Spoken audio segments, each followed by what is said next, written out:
Hey guys, welcome back to the channel. Today we have the new Haute42 Cosmox Hot Pad X MX Suite, also known as the X series. Let's open this up and see what we got. So here we have our case with our controller inside. And when we open this up, we can see we have our new controller. We'll take this out. So inside we have our list of replaceable modules. And here we have our instruction manual. We have our replacement switch screws and switch puller. We have our removal tool. And we have our braided, straight USB-C to USB power cord. And here we have our case. It is very nice. It's very firm and well put together. I love how the logo is embossed here on the top. It's very nice. When you open it up again, you have your nice smooth padding here. This all feels soft to the touch. The controller is nicely padded in place, and it has the Velcro straps so that way your controller does not go flying out when you open this up by accident. When you look in here, it has a spot for all your modules. So if you have all the different kits, you can plug them in where they go, and your tools and your switches and everything you need will be right there with you on the go. I really like that a lot. And it also has a handle on top so you can carry it very easily. And here you have nothing on the bottom, a pass-through port here on the right, a power port here on the left, and a deeper power port here on the top. And this port allows you to put your cable in, and since it goes so deep, if you were to step in your cord, it should prevent you from breaking the connector.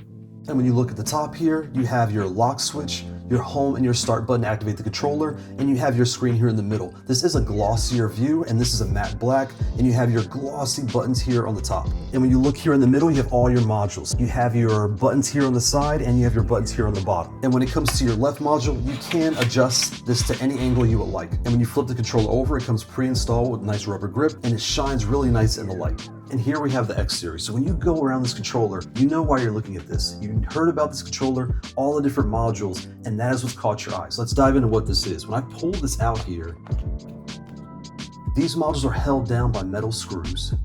And when you look here at the module, you can see that this is metal. It has a nice padding here on the bottom, and these pins that touch this rail here are what activate the controller. So when you put it in place, you can angle this to be as ergonomic as you would like it to be for you.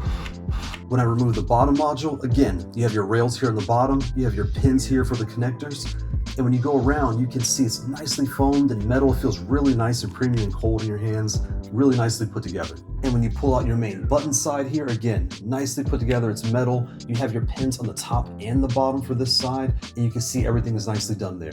So this is your standard MX model. It comes out the box with these nice kale ice cream switches. They feel a lot like a wind engine switch, and they are very nice, very snappy and smooth. But there is a thing, when you try to get these out, when it comes to the factory, they are very tight in place. So I was trying to take one out and take a look, and you can see I broke it there trying to get it out. So be careful pulling these out, and you can see I kind of ripped the sides, just trying to get a good grip on this and get it out of there. What you may want to do is flip it over. Do not touch this. Do not break this rail. But the pole is here.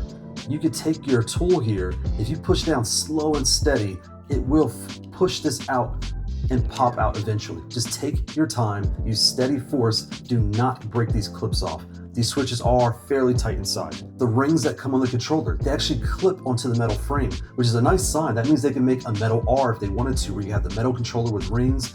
They would have that as an option, but on this controller here, it looks really nice. It gives a nice look to these taller switches. They don't look as tall with the rings in place. Really nice touch. Your next question will be, well, what does it feel like in person? So these switches here actually feel like the S. So when I lay this on top here, you can see it is exact same layout as the S. So if you like your tighter spacing and smaller keycaps, you're gonna love the X. And as a bonus, given the two modules and the gap in between, you actually get a split layout on your S. When I lay the buttons here on top, you can see it is almost the exact same layout as the S. This is the same, whereas here it's slightly lower, but in use you won't notice, but it's slightly kind of angled to the side, but they feel exactly the same as the S in use. Your bottom row, again, is that smaller, tighter feel, so you're gonna have your small keycaps with one large here on the bottom, and the same spacing as the S, but your switch here is half a keycap lower, just like the M Ultra. Looking at the rings here, there is no notch on the side, and the reason I mention that is I have the U16. I want black rings on this controller.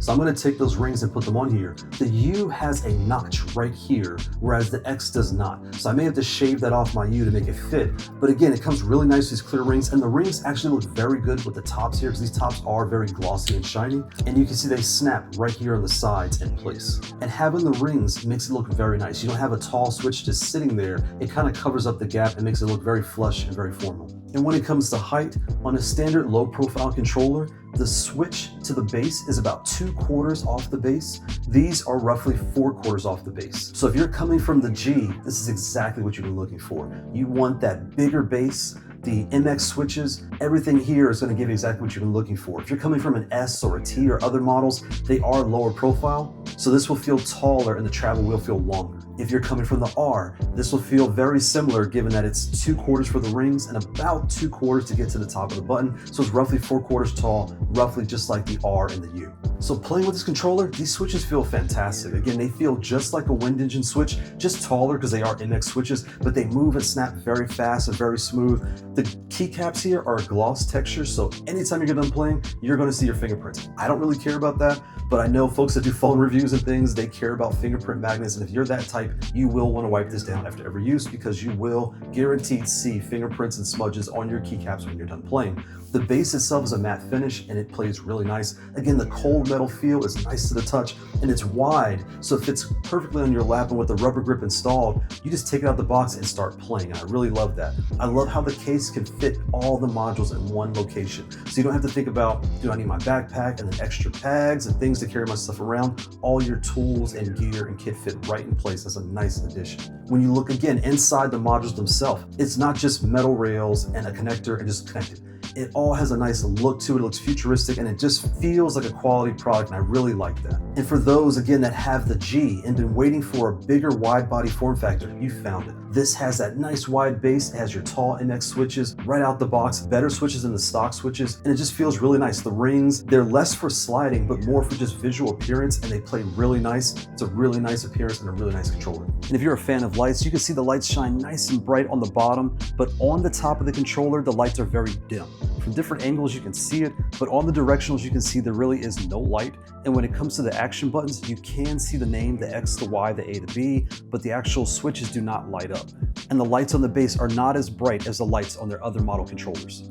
And you can change the light patterns just like you could on any other GP2040 controller. So how do we connect to our console? On Xbox, you have the Brooks XV3, you have the Mayflash Magic X, and you have the Mayflash Magic Boot. On PlayStation, you have the Brooks Wingman FGC, you have the Mayflash Magic S Ultimate, you have the AllFightSticks.com booter, you have the Mayflash Magic Boot, and you have the Haute42 Cosmox Booter 5. You have the Brooks Wingman FGC 2. To connect to your console, you'll take your power cord, connect to the top or the side, take your cord, insert to the adapter, connect to your console, press home, press start, and you're all set. This controller has a pass-through port, so you can use any of the booters or adapters in your pass-through port. You'll take your power, connect to the top or the side, connect this into your console, put it in the Xbox or PS5 mode, press home, press start, and you're good to go. The only adapter that does not work in the pass-through port at the time of this recording is the Wingman FGC 2. To use this adapter, you will have to connect your cord, take your power, connect to your controller, plug this into your console, press home, press start, and you'll be all set.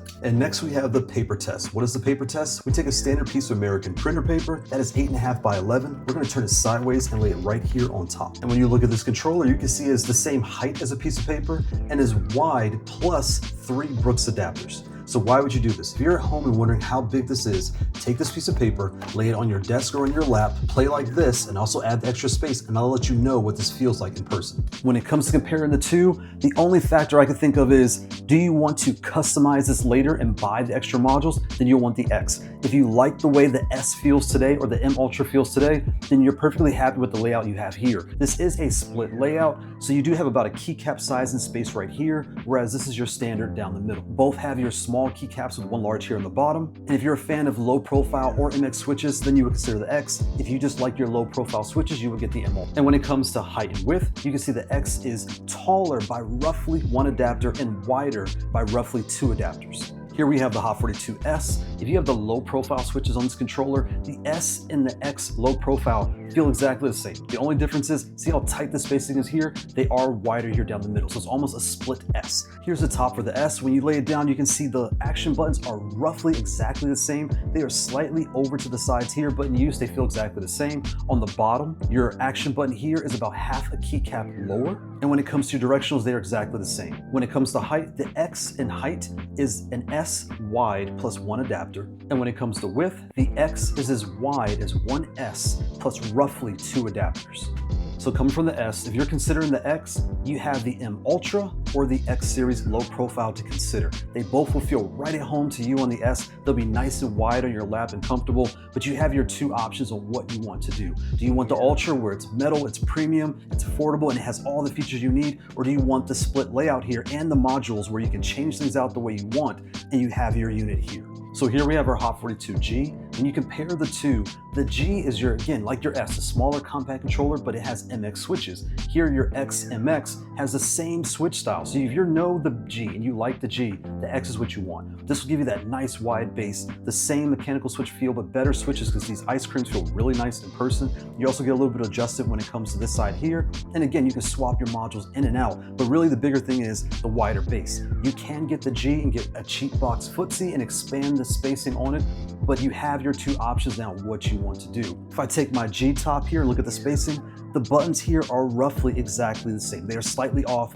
but they will feel exactly the same in use. The switches here, they are spaced out as far as being split and higher down the bottom. So your thumb will sit lower and these will sit wider, but the spacing as they are is roughly the same. So those that have the G and looking at the X, this is gonna feel right at home when you go to the MX style switches. I love the rings here, kind of mask the height of the switch. The other thing you'll notice is these keycaps will not fly off as much as these do. These didn't fly off at all.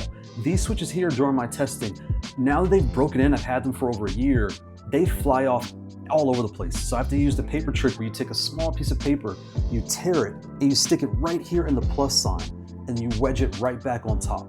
And that'll keep your switches in place on your G. But besides that, they do fly off a lot and you will not have that problem with the X series for my 10+ hours of testing so far. So here we have the M Plus and the X series. When you're looking at the two, this has all small keycaps and one large here on the bottom. This has all large keycaps all across and wide spacing. This has your tighter spacing. If I take a T lid and lay it on the M Plus, you can see the M Plus and the T are the exact same layout. So when I take this off, when I put this top on the X, you can see this is a split layout on the X, but as far as the actual buttons themselves, they are much larger than what you'll have on the X because again, this is more of an S layout, whereas this is more of a T layout.